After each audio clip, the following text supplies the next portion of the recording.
Hello student, आप सब कैसे हैं। उम्मीद करते हैं आप सभी लोग अच्छे होंगे। स्टूडेंट, आज की इस वीडियो में हम बात करेंगे प्रेजेंट परफेक्ट टेंस। और प्रेजेंट परफेक्ट टेंस में हम क्या क्या पढ़ चुके हैं। प्रेजेंट परफेक्ट टेंस की डिफिनेशन क्या होती है और उसका इम्पोर्टेंट पॉइंट क्या होती है, और प्रेजेंट परफेक्ट टेंस में जितने भी सेंटेंस होते हैं उन सभी के रूल्स और पॉइंट क्या होती है, इन सभी पे हम क्या किए हैं, डिस्कस कर चुके हैं। अगर अभी तक आप नहीं देखे हैं तो मैं इस वीडियो के डिस्क्रिप्शन बॉक्स में उस वीडियो का लिंक दे दिया हूं, आप उसे अच्छे तरीके से देख लीजिए। आज की वीडियो में हम बात करेंगे प्रेजेंट परफेक्ट टेंस, और प्रेजेंट परफेक्ट टेंस में हम क्या करेंगे, हिंदी से इंग्लिश में ट्रांसलेट करेंगे कि प्रेजेंट परफेक्ट टेंस का अगर आपको कोई भी सेंटेंस मिल जाए तो उसको हमको कैसे ट्रांसलेट करना है। तो आज की इस वीडियो में हम यही बात करने वाले हैं। अगर आप चैनल पे नए हैं तो चैनल को लाइक और सब्सक्राइब जरूर करें। तो चलिए स्टूडेंट, बिना टाइम वेस्ट किए वीडियो को स्टार्ट करते हैं। यहाँ पर हम क्या करते हैं, लिख लेते हैं प्रेजेंट परफेक्ट टेंस। इसमें हम क्या पढ़ेंगे, आज केवल ट्रांसलेट करेंगे।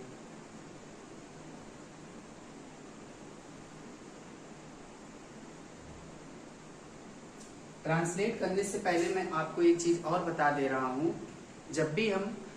जब से हम टेंस स्टार्ट किए हैं और टेंस में प्रेजेंट इंडेफिनिट और प्रेजेंट कंटीन्यूअस, इन सभी में हम केवल एक ही सेंटेंस लेके ट्रांसलेट किए हैं। यहाँ पर भी वही एक ही सेंटेंस लेंगे और एक ही सेंटेंस पे हम क्या करेंगे, सभी रूल्स को यूज करके। जैसे सेंटेंस मिलेगा अफर्मेटिव, निगेटिव, इंट्रोगेटिव और इंट्रोगेटिव प्लस निगेटिव, तो हम क्या करेंगे, इन्हीं सब सेंटेंस पे जितने भी रूल्स होते हैं प्रेजेंट परफेक्ट टेंस के, हम इंग्लिश में ट्रांसलेट करेंगे। तो चलिए हम क्या करते हैं, पहले अफर्मेटिव सेंटेंस हिंदी में लिख लेते हैं, फिर इसको हम इंग्लिश में ट्रांसलेट करते हैं। जैसे पहला सेंटेंस, वह एक गाना गा चुका है, ये सेंटेंस है। तो जब भी हमको कोई भी हिंदी में सेंटेंस मिलेगा तो पहले हम क्या करेंगे, सेंटेंस को पढ़ेंगे, वह एक गाना गा चुका है। अब देखिए, इसको हमको ट्रांसलेट करना है। अगर आप एक ही सेंटेंस अच्छे से समझ लेते हो तो आगे वाले जितने भी सेंटेंस मिलेंगे आप उसको इजिली ट्रांसलेट कर सकते हैं। तो अब हमको पता चल गया एक कौन सा सेंटेंस है, अफर्मेटिव। तो हमने क्या किया, सेंटेंस को पढ़ लिया। अब देखिए, अब पूरा खेल इस सेंटेंस के अंत से ही स्टार्ट होगा। पूरा भी जैसे भी ट्रांसलेट होगा सब हम इस सेंटेंस के अंत से ही स्टार्ट करेंगे। जैसे आपका यहाँ पर है, अब ये है क्या बताता है, आपको टेंस बताएगा। ये है आपको टेंस बताएगा। अब टेंस में ये है कौन सा टेंस बताएगा, मतलब टेंस के प्रकार में, तो आपको बताएगा प्रेजेंट टेंस। क्लियर है, ये सब मैं बता चुका हूँ। इसके बाद जैसे हम इस चुका को और है को साथ में ज्वाइन करेंगे, एक साथ लेंगे, तो एक प्रेजेंट टेंस का कोई पार्ट एक बताएगा। और कौन सा पार्ट बताएगा, प्रेजेंट परफेक्ट टेंस। इतना चीज आपको आना चाहिए। जब तक आपको ये सब चीज नहीं पता रहेगा तब तक आप ट्रांसलेट कभी भी नहीं कर पाओगे।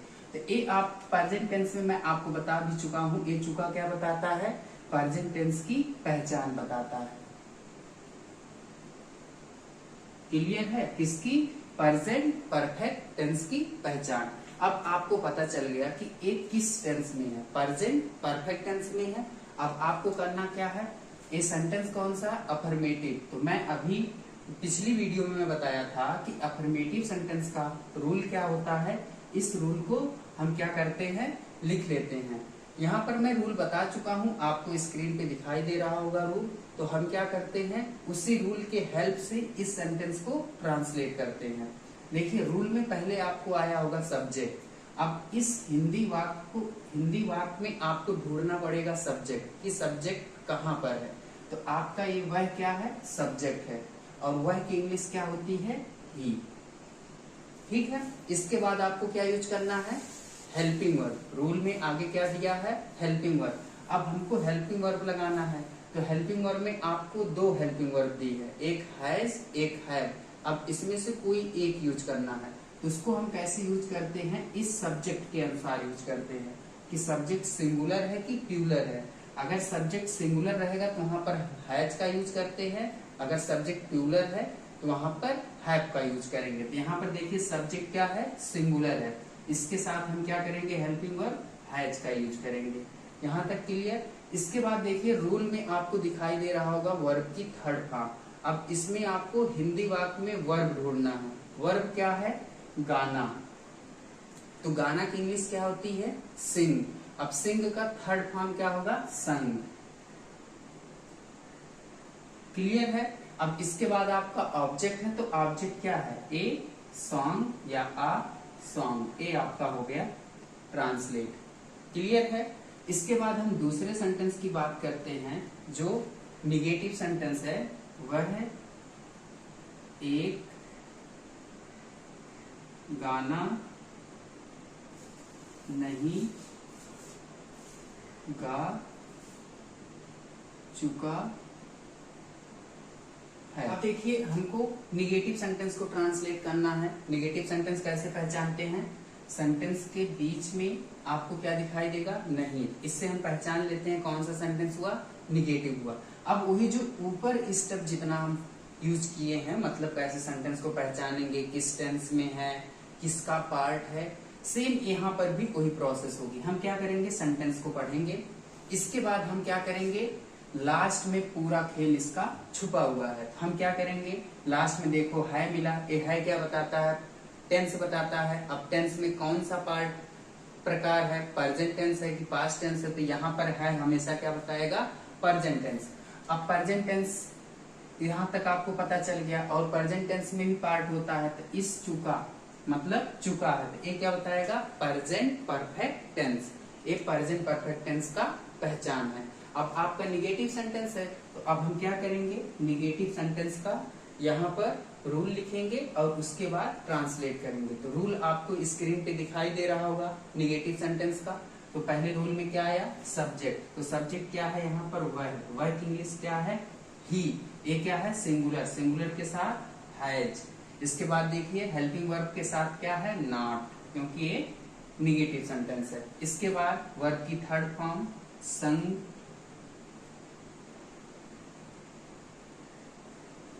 A song. ये आपका ट्रांसलेट हो गया, किसमें, निगेटिव सेंटेंस में। यहां तक आपको समझ में आ गया होगा। अब इसके बाद हम बात करते हैं तीसरे सेंटेंस के, जिसको हम क्या कहते हैं, इंट्रोगेटिव सेंटेंस। क्या वह एक गाना गा चुका है। ये आपका सेंटेंस है, लास्ट में क्वेश्चन मार्क। अब हमको क्या करना है, इंट्रोगेटिव सेंटेंस को इंग्लिश में ट्रांसलेट करना। और पहले आप क्या करिए, इसकी पहचान देखिए। पहचान कहाँ से मिलेगा, आपको सेंटेंस के लास्ट में मिलेगा। यहाँ पर क्या है, चुका, मतलब चुका है। तो चुका आपको किस टेंस में मिलता है, प्रेजेंट परफेक्ट टेंस में। चुका है, ये आपको क्या बताएगा, प्रेजेंट परफेक्ट टेंस बताएगा। ये प्रेजेंट परफेक्ट टेंस की पहचान होती है। अब हमको क्या करना है, ये सेंटेंस आपका इंट्रोगेटिव है, तो इंट्रोगेटिव सेंटेंस का रूल यूज करके इसको हम ट्रांसलेट कर लेते हैं। तो आपको रूल दिखाई दे रहा होगा स्क्रीन पे। अब देखिए इसको ट्रांसलेट करना है। यहाँ पर पहले क्या आया है, क्या।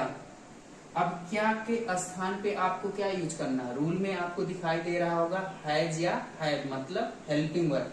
बहुत से स्टूडेंट को नहीं पता होता, वो क्या करते हैं, देखते यहाँ क्या है तो क्या की इंग्लिश डायरेक्टली देंगे वार। बट ये आपका यहाँ पर ऐसा कोई रूल नहीं है, आप गलत कर देते हैं, इसीलिए आपका सेंटेंस गलत हो जाता है। तो आप ध्यान से सुनिए, अगर कभी भी सेंटेंस के पहले क्या मिला है, ठीक है, ये आपके इंट्रोगेटिव के दो पार्ट होते हैं। अगर नहीं पढ़े तो इसको आप पढ़ लीजिए, यहाँ पर आपको कोई कंफ्यूजन नहीं होगी। जितने भी सेंटेंस यहाँ पर मिलेगा आपको रूल के अकॉर्डिंग चलना। तो रूल में पहले क्या आया है, हैज या have, it means helping verb. तो यहाँ पर हम क्या करेंगे, इस क्या के स्थान पे हैज या हैव का यूज करेंगे। अब कैसे यूज करेंगे, यहाँ पर पहले सब्जेक्ट देखो, सब्जेक्ट क्या है, ही, और ही क्या है, सिंगुलर। सिंगुलर के साथ हम क्या लगाएंगे, हेल्पिंग वर्ब हैज।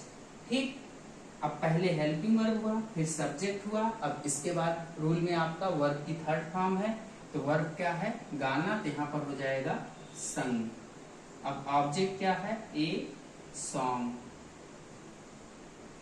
लास्ट में क्वेश्चन मार्क। ये आपका ट्रांसलेट हो गया इंट्रोगेटिव सेंटेंस में। अब इंट्रोगेटिव का है कौन सा है, यस या नो है। यहाँ तक समझ में आ गया। इसके बाद हम अगले सेंटेंस की बात करते हैं। चौथा सेंटेंस आपको किसमें मिलता है, इंट्रोगेटिव प्लस निगेटिव में। तो इंट्रोगेटिव प्लस निगेटिव में कैसे आपको सेंटेंस मिलेगा, क्या वह एक गाना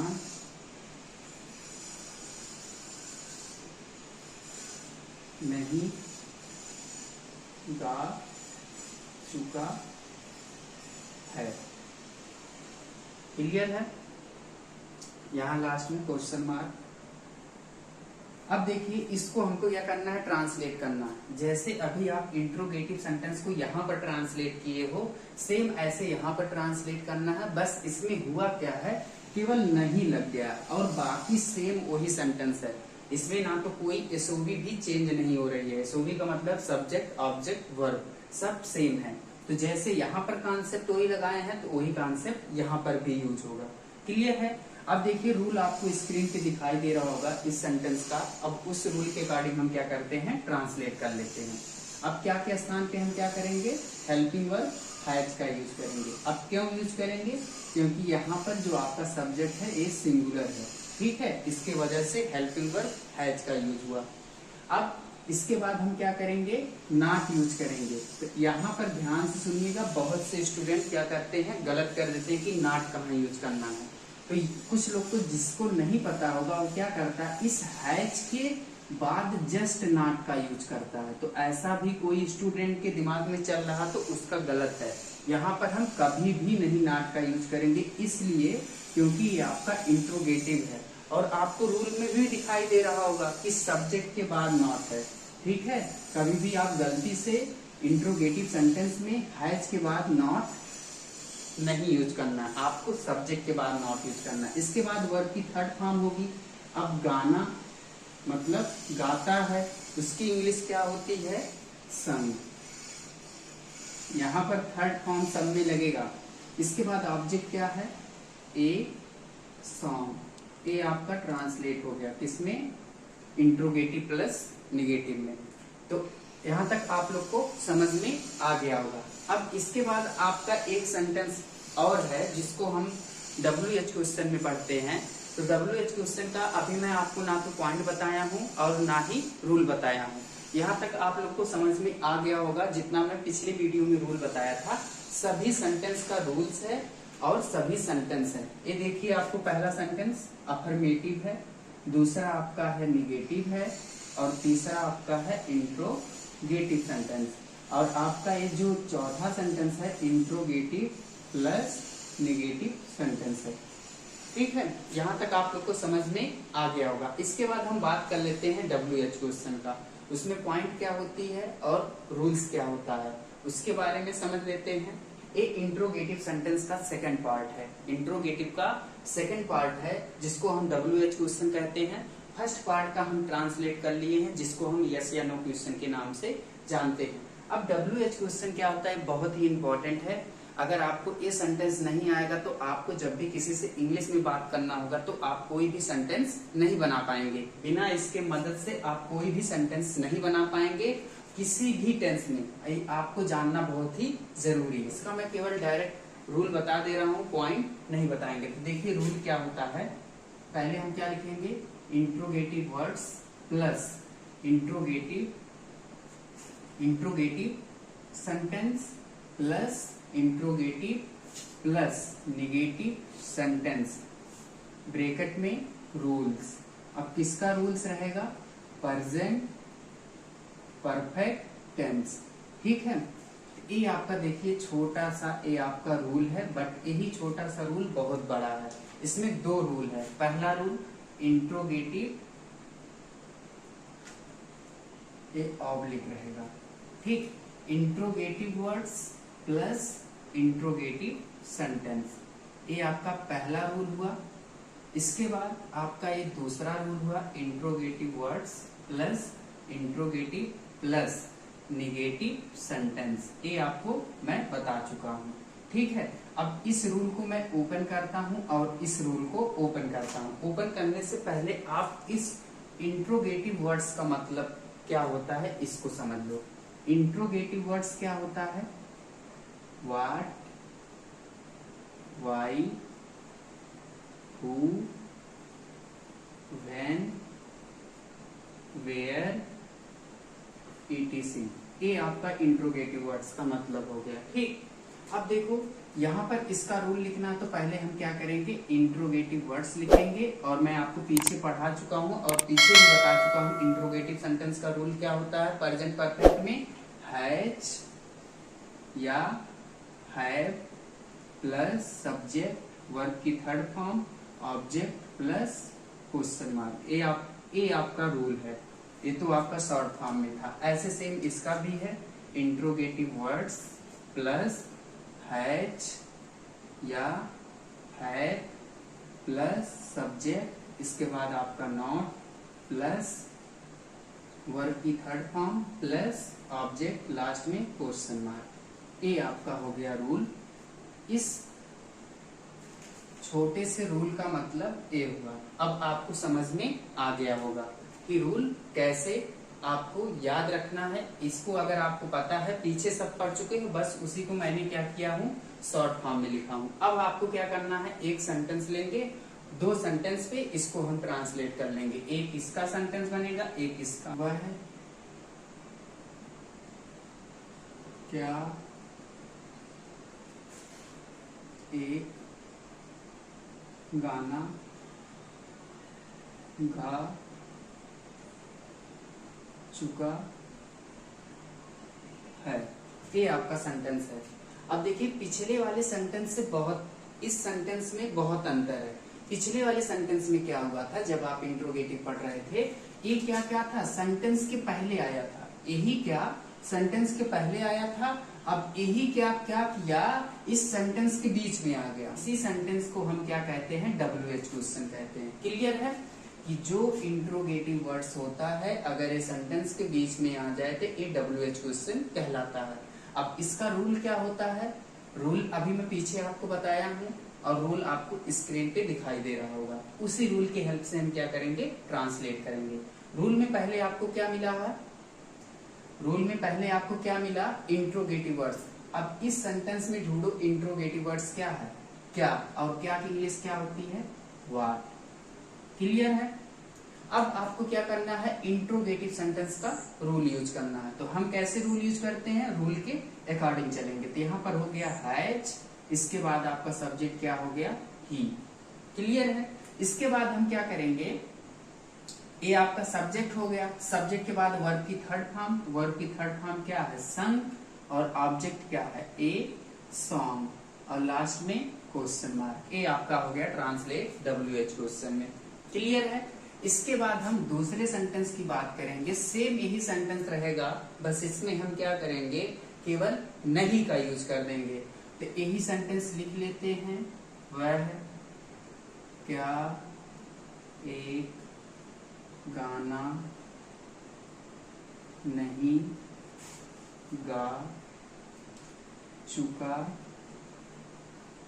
है, लास्ट में क्वेश्चन मार्क। अब इस सेंटेंस को ट्रांसलेट करना है। इसमें देखो क्या और नहीं, दो का बोध हुआ, मतलब इंट्रोगेटिव, इसमें प्रश्न भी पूछा जा रहा है और नहीं का भी बोध हो रहा है। इट मीन्स नकारा भी जा रहा है। तो अब इसका ट्रांसलेट करना है। इस प्रकार के सेंटेंस अगर आपको मिलते हैं प्रेजेंट परफेक्ट टेंस में, तो इसको हमको कैसे ट्रांसलेट करना है। तो चलो इसको हम क्या करते हैं, ट्रांसलेट करते हैं। रूल आपको स्क्रीन पे दिखाई दे रहा होगा। सेम वही रूल होगा, बस सब्जेक्ट के बाद नॉट लगा दो, आपका ट्रांसलेट हो गया। यहाँ पर हम क्या करेंगे, पहले व्हाट लिखेंगे, interrogative words according to rule. इसके बाद आपकी हेल्पिंग वर्ब है हैज। हैज क्यों लगा, क्योंकि सब्जेक्ट क्या है, ये सिंगुलर है, इसके वजह से। अब इसके बाद सब्जेक्ट के बाद क्या करेंगे, नॉट, ठीक। इसके बाद वर्ब की थर्ड फॉर्म संग, ए सॉन्ग, और लास्ट में क्वेश्चन मार्क। ये आपका हो गया WH क्वेश्चन, कि कैसे WH क्वेश्चन को इंग्लिश में ट्रांसलेट किया जाता है। प्रेजेंट परफेक्ट टेंस में अगर आपको मिले तो इसी प्रकार से आपको ट्रांसलेट करना होगा। और अब उम्मीद करते हैं अगर आपको प्रेजेंट परफेक्ट टेंस का कोई भी सेंटेंस मिल जाए आप इंग्लिश में ट्रांसलेट कर सकते हैं। तभी आप ट्रांसलेट कर सकते हैं जब आपको प्रेजेंट परफेक्ट टेंस में जितना भी बेसिक है, मतलब पहचान और आपको सभी सेंटेंस का रूल याद होना चाहिए, तभी आप जाके उसको ट्रांसलेट कर पाओगे, अदरवाइज आप ट्रांसलेट नहीं कर पाओगे। तो उम्मीद करते हैं यहाँ तक आप सभी को समझ में आ गया होगा। तो स्टूडेंट, आज के इस वीडियो में हम केवल प्रेजेंट परफेक्ट टेंस के कैसे हिंदी से इंग्लिश में ट्रांसलेट किया जाता है, इन सभी के बारे में आज हम अच्छे से डिस्कस कर लिए। तो मैं आपको अभी एक वीडियो और लेके आऊंगा प्रेजेंट परफेक्ट टेंस में, उसमें हम केवल ट्रांसलेट करेंगे। अब ट्रांसलेट करने का मतलब ये है कि जितने भी आपको सेंटेंस मिलेंगे सब सेंटेंस में एसओवी चेंज रहेगा। अब एसओवी आपको नहीं पता है तो आप उसको देख लीजिए, चैनल पे वीडियो अवेलेबल है। उसमें आपको जितने भी सेंटेंस मिलेंगे डिफरेंट सेंटेंस रहेंगे और उसको आपको उसमें हम क्या करेंगे, प्रेजेंट परफेक्ट टेंस के जितने भी रूल्स होते हैं उन सभी रूल्स को यूज करके इंग्लिश में ट्रांसलेट करेंगे। तो चलिए स्टूडेंट, मैं आपके साथ नेक्स्ट वीडियो में मिलता हूँ। Thank you.